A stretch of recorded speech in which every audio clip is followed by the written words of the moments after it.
Release হচ্ছে, কিন্তু ওর জন্য আমাদের সেলের ভিতরে বিভিন্ন অ্যাক্টিভিটিস হচ্ছে, যার দরুন আমরা একটা ভালো বড় রকমের রেসপন্স পাচ্ছি।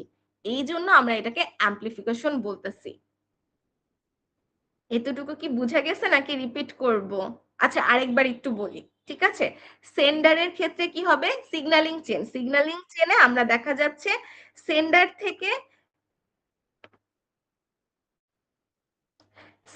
থেকে একটা সেল থেকে আরেকটা সেলে আমরা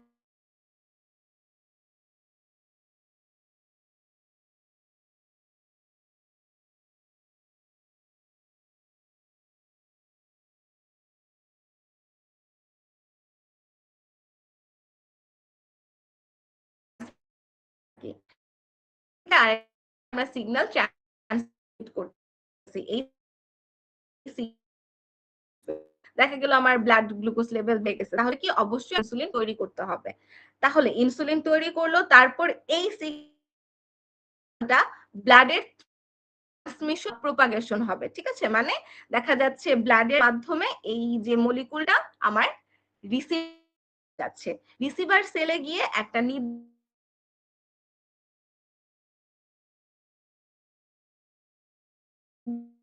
হচ্ছে গিয়ে আমাদের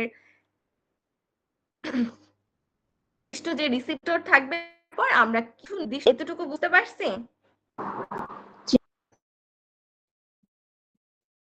কোন পোর্শন বুঝতে লিখুন, তাহলে কি সিগন্যালিং থেকে হচ্ছে কি আমাদের ট্রান্সমিট কিসের রিসিভার সেলের রিসিপ্টরে করতেছে, বাইন্ড করার পর আমরা কিছু সেলুলার অ্যাক্টিভিটি পাই।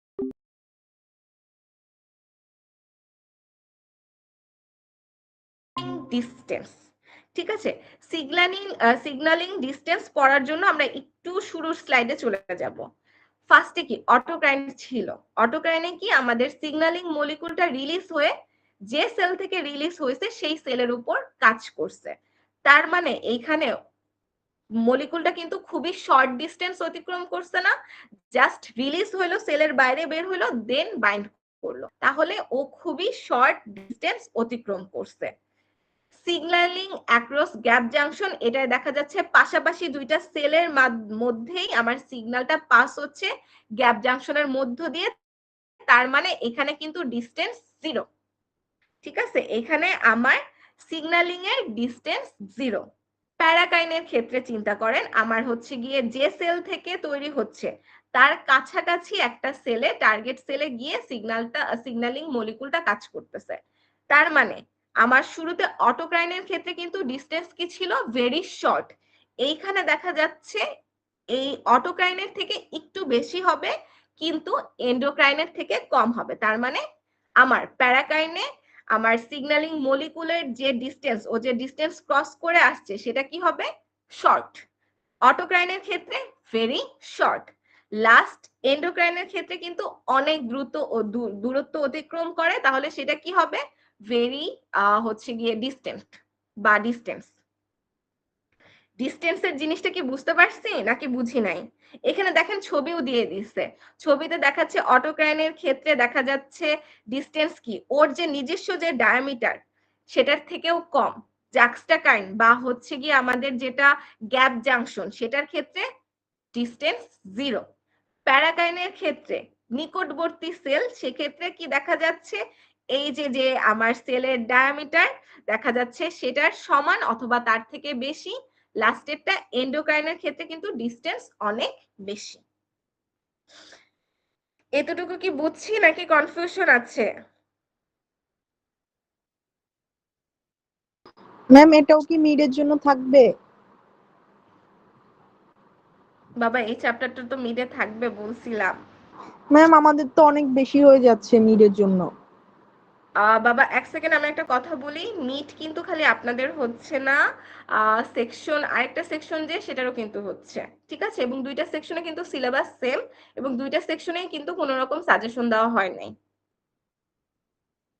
ঠিক আছে?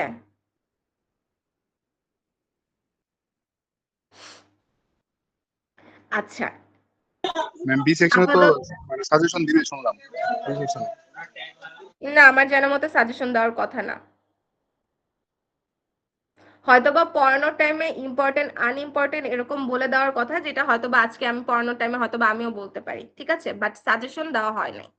ম্যাম আমরা এতগুলো তো শেষ করতে হবে ম্যাম, অনেকগুলো পড়ার, আবার হচ্ছে অনেকগুলো কোর্সও আছে, তো সেক্ষেত্রে একটু কমাই দিলে অনেক ভালো হতো। আমি বাবা এতগুলো শেষ করা এইটা তো পসিবল না। অলরেডি ম্যাম একটু তার থেমে যাই। উপরে তো আমাদের আবার হচ্ছে প্রত্যেকটা স্লাইডের সাথে অনেকগুলো করে নোট দেয়া, তো এখন স্লাইড আচ্ছা করতে হবে, নোট করতে হবে, কি করতে হবে ওইটা আমি লাস্ট ক্লাসে বলে দিব, ঠিক আছে, আপনারা স্লাইডটার দিকে মনোযোগ দেন, নোট কোনটা বাদ দিতে হবে কি করতে হবে ওটা আমি বলে দিব, সমস্যা নাই। আর নতুন যেগুলা স্লাইড দেওয়া হয়েছে ওগুলা কিন্তু নোট নাই, এই যে এগুলা একটা স্লাইডেও কিন্তু নোট নাই। আপনারা নোট নিয়ে যেহেতু অনেক বেশি মানে হচ্ছে গিয়ে আপনাদের বেশি পড়া হয়ে যাচ্ছিল, এগুলা কিন্তু আমি একটাতেও নোট অ্যাড করি নাই, সবগুলাতে নোট রিমুভ করা।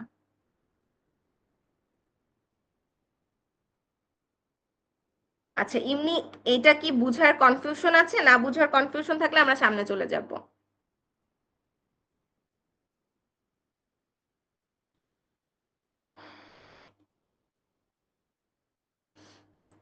ম্যাম এটা একটু রিপিট করেন। আচ্ছা ঠিক আছে। আচ্ছা সিগন্যালিং এর ডিসটেন্সটা আমরা দেখতেছি, ঠিক আছে, সিগন্যালিং এর ডিসটেন্স মানে হচ্ছে গিয়ে সিগন্যালিং মলিকুল কতটুকু দূরত্ব অতিক্রম করতে, টার্গেট সেল আর যে সেলটা সিগন্যাল পাঠাচ্ছে এই দুইটার মধ্যে যে দূরত্ব সেটাই আমরা দেখার চেষ্টা করতেছি। ফার্স্ট একটা অটোক্রাইনের ক্ষেত্রে কি হয়েছে, অটোক্রাইনের ক্ষেত্রে দেখা যাচ্ছে আমাদের খুবই শর্ট ডিস্টেন্স। কেন? কারণ হচ্ছে গিয়ে সেল থেকে যে সিগন্যালিং মলিকুল রিলিজ হয়েছে ওটা কিন্তু সেলেই বাইন্ড করছে, তাহলে সিগন্যালিং মলিকুলটার কিন্তু খুব বেশি ডিস্টেন্স অতিক্রম করতে হয় নাই, সেই জন্য এই ক্ষেত্রে আমরা সিগন্যালিং এর ডিস্টেন্স বলতে পারি ভেরি শর্ট। এরপর সিগন্যালিং অ্যাক্রস গ্যাপ জাংশন, এটার ক্ষেত্রে কি, এটার ক্ষেত্রে দেখা যাচ্ছে দুইটা সেল যেটা সিগন্যাল দিচ্ছে এবং যেটা টার্গেট সেল দুইটা কিন্তু অ্যাটাচ অবস্থায় আছে, এবং গ্যাপ জাংশনের থ্রুতে আমাদের হচ্ছে গিয়ে আয়নগুলা পাস হচ্ছে, সিগন্যাল ক্যারি করতেছে, এই জন্য দেখা যাচ্ছে যে আমাদের এই যে সিগন্যালিং ডিস্টেন্স এখানে কিন্তু 0।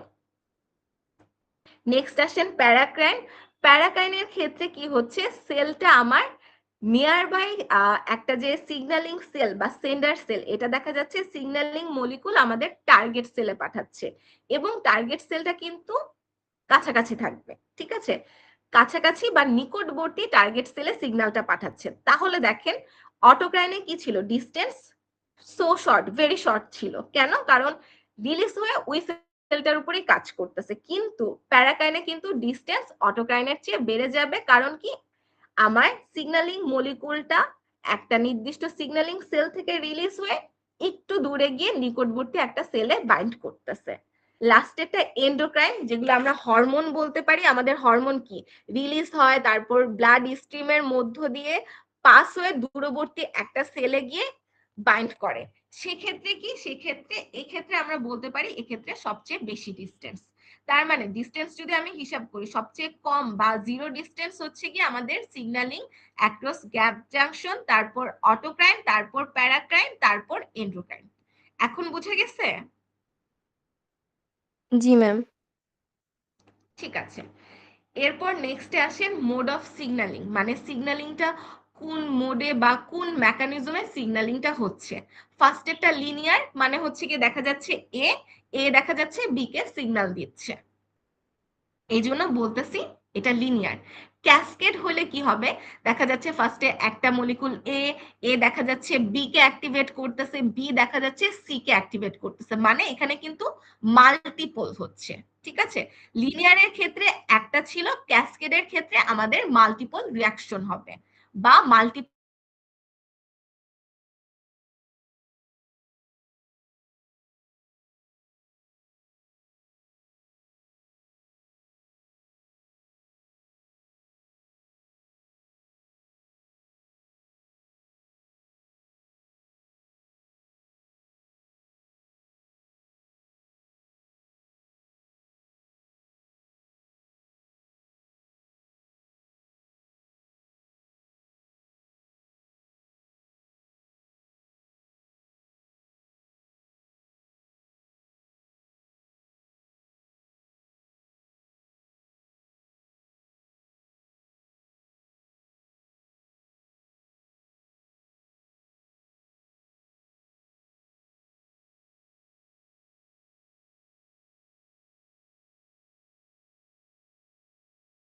ম্যাম আমরা শুনতে পাচ্ছি না।